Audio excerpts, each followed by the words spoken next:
എല്ലാവർക്കും നമസ്കാരം. So last day I did a video on work stress. So that was part 1 എന്ന് വേണമെങ്കിൽ പറയാം. So ആ വീഡിയോയിൽ ഞാൻ പറഞ്ഞിരുന്നു ഇപ്പോൾ നിങ്ങൾക്ക് ജോബ് ക്വിറ്റ് ചെയ്യാൻ സാധിക്കില്ല and you are in a position to continue in the job. അപ്പോൾ എന്തൊക്കെ നമുക്ക് വർക്ക് സ്ട്രെസ്, പ്രഷർ, നമ്മുടെ മെൻ്റൽ ഹെൽത്തിന് എന്തൊക്കെ കാര്യങ്ങൾ ചെയ്യാൻ പറ്റും എന്നുള്ളതൊരു വീഡിയോ ആക്കാമെന്ന് ഞാൻ പറഞ്ഞിരുന്നു. So this is about that. Disclaimer എന്ന് പറയാൻ പറ്റില്ല, പക്ഷേ നമ്മുടെ ചുറ്റുവട്ടത്തുള്ള ചില എന്താ പറയുക, ചില വീക്ഷണങ്ങളെ കുറിച്ച് ഞാനൊന്ന് പറഞ്ഞിട്ട് ഈ വീഡിയോ തുടങ്ങാം. അതായത് നമ്മളിപ്പോൾ ഒരു സാലറീഡ് ജോബും ഒരു ബിസിനസ്സും നോക്കുകയാണെങ്കിൽ ഈ സാലറീഡ് ജോബിലുള്ള ഒരാളെ സമൂഹം ഭയങ്കര എന്തോ വലിയൊരു സംഭവം ചെയ്യുന്ന പോലെയാണ് കാണാം. ഒരുപാട് കഷ്ടപ്പെടുന്നു, ബുദ്ധിമുട്ടുന്നു എന്നുള്ളൊരു നോഷൻ. അതേസമയം ഒരു ബിസിനസ് ചെയ്യുന്ന ഒരാളാണെങ്കിൽ അയാൾ ബിസിനസ് ചെയ്യുന്നു എന്നുള്ളത് അറിയില്ല. അത് എവിടെയോ നമ്മൾ ഈ സാലറീഡ് ജോബിനെ ഗ്ലോറിഫൈ ചെയ്യുന്ന രീതിയിലുള്ള ഒരു കൺസെപ്റ്റ് ഉണ്ട്. ഇതാണ് നമ്മളെ പുഷ് ചെയ്യിപ്പിക്കാൻ പ്രേരിപ്പിക്കുന്ന മറ്റൊരു കാര്യം. ഇനി രണ്ടാമത്തെ ഒരു നോഷനും കൂടി ഞാനിവിടെ പറയുകയാണ്. ദാറ്റ് എത്ര നമ്മൾ നേരം വർക്ക് ചെയ്യുന്നു അത് വലിയൊരു സംഭവമായിട്ടാണ് കാണുന്നത്. അത് നല്ലൊരു കൾച്ചറായിട്ട് കാണുന്ന ഒരു സമൂഹവും ആൾക്കാരും അതോറിറ്റീസാണ് നമ്മുടെ ചുറ്റിലും. ഇപ്പോൾ 6 മണിക്ക് നമ്മൾ ലോഗ് ഓഫ് ചെയ്യണം, സൈൻ ഔട്ട് ചെയ്യണം എന്നുള്ളതാണെങ്കിൽ പലപ്പോഴും ഞാൻ കണ്ടിരിക്കുന്നത് 9, 9:30 എന്നൊക്കെയുള്ള ഇതാണ്. അപ്പോൾ എന്നെ സംബന്ധിച്ച് personally I feel any time that you achieve this sign of inefficiency of something. It may not be necessarily you. എന്തിൻ്റെ ഒരു ഇൻഎഫിഷ്യൻസിയാണ് ഇതെല്ലാം കാണിക്കുന്നത്. പക്ഷേ മൊത്തത്തിൽ എന്താ പറയുക, ഭയങ്കര പണിയാണ്, അതാണ് 9 മണി വരെ ഇരിക്കുന്നത്. സത്യം പറഞ്ഞാൽ ഈ 9 മണിക്ക് സൈൻ ഔട്ട് ചെയ്യുന്നുള്ളൊരു ചിന്ത വന്നു കഴിഞ്ഞാൽ പിന്നെ പകൽ നമുക്ക് പണിയെടുക്കാൻ തോന്നില്ല. പതുക്കെ മതി, എന്തോരം നേരത്തെ ചെയ്താലും വൈകി ചെയ്താലും എന്തായാലും നമ്മൾ വൈകും. അപ്പോൾ പിന്നെ പതുക്കെ ഇരുന്ന് ലാവിഷായി അങ്ങനെയൊക്കെ ചെയ്യാം എന്നുള്ളതാണ്. പക്ഷെ ഇത് ഓരോ ദിവസം ചെല്ലും തോറും നമ്മളിൽ ഉണ്ടാക്കുന്ന ഒരു സ്ട്രെസ്സിനെ കുറിച്ച് പലപ്പോഴും ആരും ചിന്തിക്കാറൊന്നുമില്ല. അപ്പോൾ ഇത് നമ്മുടെ ഒരു സമൂഹത്തിൻ്റെ കാഴ്ചപ്പാടാണ്, സമൂഹത്തിൻ്റെ ഒരു കൺസ്ട്രക്റ്റ് അങ്ങനെയാണ്. എവിടെയോ അറിഞ്ഞോ അറിയാതെയോ നമ്മൾ ഇതിൽ ഈ ട്രാപ്പിൽ വീണു പോകും. മനസ്സിലായോ? അതായത് ഇപ്പം നമുക്ക് എന്തെങ്കിലും ഒരു അൺകംഫർട്ടബിൾ ഫീൽ ചെയ്യാമെന്ന് വിചാരിക്കാം. നമ്മൾ ചിന്തിക്കുന്നത് ഓക്കെ ഇത് കുഴപ്പമില്ല, നല്ല സെറ്റപ്പാണ്, കാരണം എല്ലാവരും ഇങ്ങനെയാണ് and all are seeing that ഇത് നല്ലൊരു കാര്യമാണെന്നാണ് പറയുന്നത്. അപ്പോൾ പിന്നെ കുഴപ്പമില്ല. മനസ്സിലായോ? സോ അല്ലെങ്കിൽ നമുക്ക് കിട്ടുന്ന ഒരു അപ്രിസിയേഷനിൽ നമ്മളങ്ങനെ വീണു പോകും. പക്ഷെ നമ്മൾ മനസ്സിലാക്കണം എന്താണ് എനിക്ക് വേണ്ടത്. ഇപ്പം നിങ്ങളിതൊക്കെ ജെനുവിനായിട്ട് എൻജോയ് ചെയ്യുന്നുണ്ട്, നിങ്ങൾക്ക് ഇതിൽ ഒരു പ്രശ്നമില്ലെങ്കിൽ I M not talking about you. Okay, so having said this let's come into the video. So നമ്മുടെ വർക്ക് സ്ട്രെസ്, വർക്ക് പ്രഷറൊക്കെ കൂടിക്കൊണ്ടിരിക്കുകയാണ് എന്നുണ്ടെങ്കിൽ നമുക്ക് ഫസ്റ്റ് ആൻഡ് ഫോർമോസ്റ്റ് ആയിട്ട് ചെയ്യാവുന്ന ഒരു കാര്യമാണ് കമ്മ്യൂണിക്കേഷൻ. ഇത് പറയുമ്പോൾ തന്നെ ഇതിൻ്റെ എഫക്റ്റീവ്നെസ്സിൻ്റെ കാര്യം എൻ്റെ മനസ്സിലേക്ക് വരാണ്. അതും ഞാനൊന്നും കൂടി പറയട്ടെ. ഈ പറയുന്ന കാര്യങ്ങളെല്ലാം നടപ്പിലാവും എന്നല്ല ഞാൻ പറയുന്നത്. It is about you, it is about me, what I can do. അതിൻ്റെ ആഫ്റ്റർ എഫക്റ്റ് അല്ലെങ്കിൽ എന്താണ് തിരിച്ചു വരിക എന്നുള്ളത് കംപ്ലീറ്റ്ലി അവരുടെ കയ്യിലാണ്, നമ്മുടെ കയ്യിലത്തെ ഒരു കാര്യമല്ല അത്. So by communication what I mean is, നമുക്കറിയാം നമുക്ക് ജോലിഭാരം കൂടുന്നുണ്ട്, ദിസ് ഈസ് നോട്ട് റൈറ്റ് എന്നുള്ളത് നമുക്കറിയാം. അപ്പോൾ നമ്മുടെ തൊട്ട് സീനിയേഴ്സിനെയോ അതോറിറ്റീസിനെയോ നമ്മുടെ ആ ലൈൻ ഓഫ് ഹൈറാർക്കിയിൽ ആരാണോ നമ്മൾ അറിയിക്കേണ്ടത് അവരെ നമ്മൾ സംഭവം ഇൻറ്റിമേറ്റ് ചെയ്യുക എന്നുള്ളതാണ്. ഇത് എന്താ പറയുക, ഇതുകൊണ്ട് കാര്യമുണ്ടോ എന്ന് ചോദിച്ചാൽ നമുക്ക് തന്നെ അറിയാം നമ്മുടെ അതോറിറ്റീസ് എന്തായിരിക്കും കാണാൻ. ഉടനെ നമ്മുടെ അടുത്ത് ബാക്കി ആർക്കും കംപ്ലയിൻ്റ് ഇല്ലല്ലോ, ഇയാൾക്ക് മാത്രമാണല്ലോ കംപ്ലയിൻ്റ് ഉള്ളത്. വീണ്ടും ഒരു തരത്തിൽ സ്ട്രെസ് അഡീഷനായിട്ട് മാറാൻ സാധ്യതയുണ്ട്. എല്ലാവരും ഇങ്ങനെയാണ് പറഞ്ഞു കഴിഞ്ഞാൽ കൂടുതൽ സ്ട്രെസ് ആയിരിക്കും, അത് മിണ്ടാണ്ടിരുന്ന് എന്തെങ്കിലും ചെയ്താൽ പോരെ എന്ന് പറയും. But again let me tell you, it is not about them, it is about me, it is about us. ഒന്ന് ആലോചിച്ച് നോക്കുക, whether you want to be stuck or whether you want to be moving. By stuck I mean നമ്മളൊന്നും പറയൂല, കിട്ടുന്ന ജോലി എല്ലാം സ്വീകരിക്കും, എന്നിട്ട് കംപ്ലീറ്റ് ചെയ്യാനും പറ്റില്ല. അപ്പോൾ പിന്നെ കൂടുതൽ പ്രഷർ നമുക്ക് വരും, പിന്നെ നമ്മുടെ അടുത്ത് തന്നെ അവർ ചൂടാവും. ഇതൊക്കെ സംഭവിക്കുന്നുണ്ട്. But you choose to be very silent, you don't talk at all, right? On the other front you are taking a small step to see whether will anything change. മനസ്സിലായി? നമുക്ക് ആ ഫുൾ സിസ്റ്റത്തിനൊന്നും മാറ്റാൻ പറ്റില്ല. പക്ഷേ എൻ്റെ ചുറ്റും എൻ്റെ വർക്ക്, എൻ്റെ ജോബ്, എൻ്റെ ഭാരം എന്നുള്ളത് മാത്രമേ നമുക്ക് നിയന്ത്രിക്കാൻ നമ്മുടെ കയ്യിലുള്ളൂ.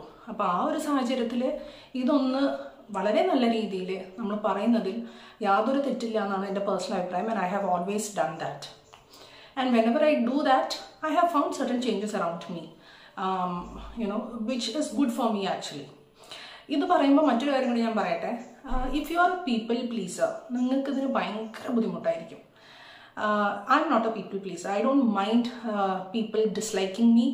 ആൾക്കാർക്ക് എന്നെ ഇഷ്ടപ്പെടാത്തതിൽ എനിക്ക് അങ്ങനത്തെ ഒരു ഡിസ്കംഫർട്ട് ഒന്നും ഇല്ലാത്ത ആളാണ്. I M perfectly okay with it.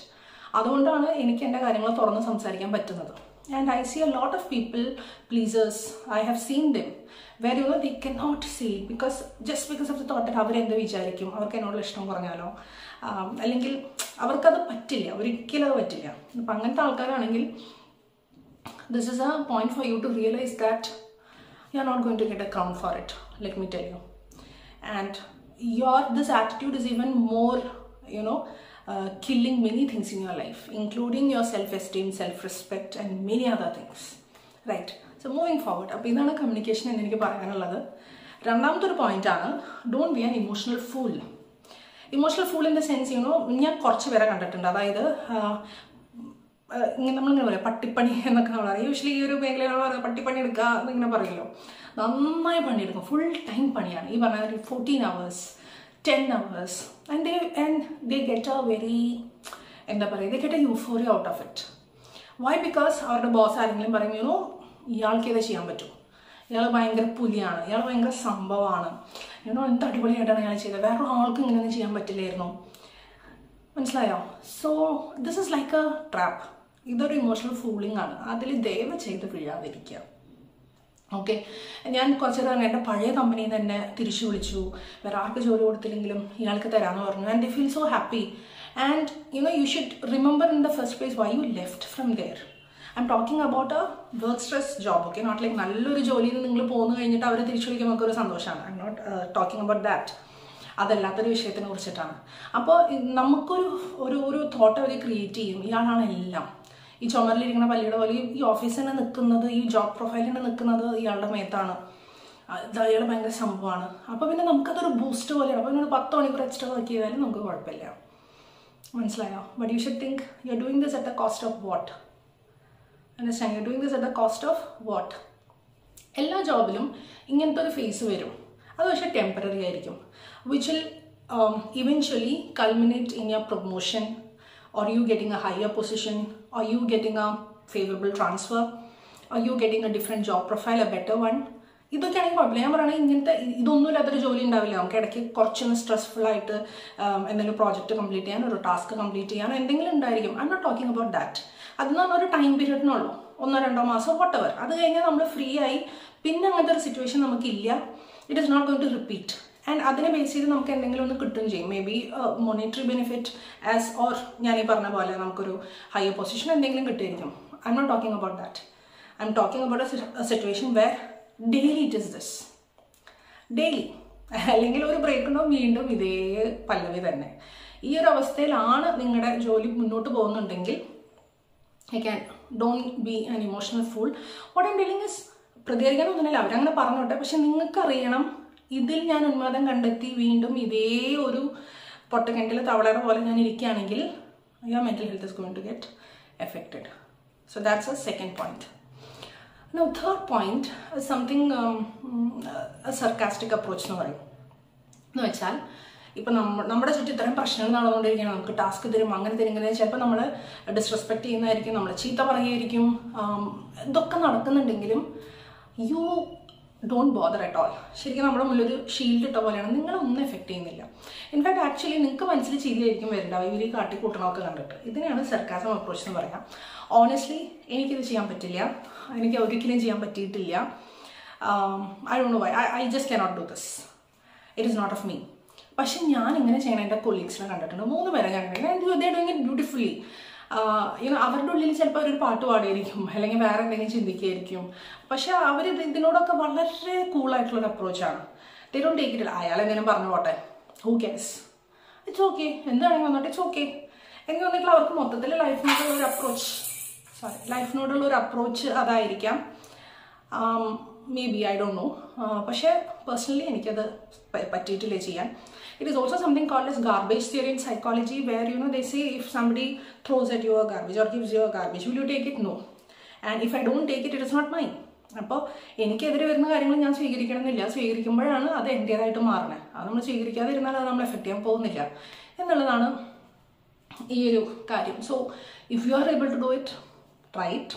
നല്ലൊരു കാര്യമാണ്, അതെനിക്ക് പറയാനുള്ളൂ. But as I said, I have failed in doing that. Right.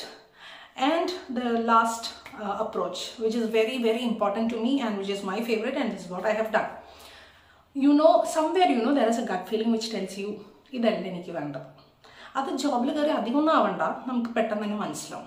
അത് മനസ്സിലാക്കി കഴിഞ്ഞാൽ, ഇനി മനസ്സിലാക്കിയില്ലെങ്കിൽ കൂടിയും, even if you are confused, you do not know whether it is the right or the wrong place that you have to stay, even then, what you have to do is, you should always upgrade your skills. Skill എന്ന് പറഞ്ഞാൽ അത് കുറച്ചും കൂടി formal ആവും. What is, നിങ്ങൾക്ക് ഇഷ്ടപ്പെടുന്ന കാര്യങ്ങളിൽ നിങ്ങൾ അപ്ഗ്രഡേഷൻ ചെയ്തുകൊണ്ടേയിരിക്കണം. നിങ്ങൾക്കിപ്പോൾ ഒരു സബ്ജക്റ്റ് ഇഷ്ടമാണ്, go take A PG in it, by distance education. I did that. അതേപോലെ തന്നെ ഇപ്പം നിങ്ങൾ നോക്കുന്ന ജോലിക്ക് എന്തെങ്കിലും ഒരു ക്വാളിറ്റിയോ സ്കില്ലോ വേണമെന്ന് വിചാരിക്കുക. ആ സ്കില്ല് നിങ്ങൾ ഈ ജോലിയിൽ നിന്നുകൊണ്ട് അപ്ഗ്രേഡ് ചെയ്യണം. അപ്പം ഇതിന് 2 ഗുണങ്ങളുണ്ട്. ഒന്ന്, നിങ്ങൾക്ക് സാമ്പത്തികം വേണമല്ലോ, നമുക്കൊരു സാധനം പഠിക്കുകയോ പുതിയതായിട്ട് ചെയ്യുകയോ വേണമെങ്കിൽ നമുക്കൊരു സാമ്പത്തികം വേണം. അത് ഈ ജോലിയിൽ നിന്ന് കിട്ടുന്നുണ്ട്, അതൊരു ആശ്വാസമാണ്. രണ്ടാമത്തെ കാര്യം, നമ്മുടെ മൈൻഡിൽ എവിടെയോ നമ്മൾ പ്രിപ്പയർ ചെയ്തുകൊണ്ടിരിക്കുകയാണ് that we are going to move shift എന്നുള്ളത്. That is very, very important. As I told you, your body and mind plays a very role in the decisions and things that is happening around you. So this is also giving your body a signal that, see, we are looking out, we are moving, we have to be ready for it എന്നുള്ളത്. ഞാൻ ജോലിയിൽ ഈ പറഞ്ഞ ബാങ്കിങ്ങിൽ കയറിയിരുന്നെങ്കിലും I used to continuously read newspapers. I used to prepare my notes. And I used to do everything that I have to do at, if I wanted to shift this job. And at a point, my mind was like, why are you doing all this?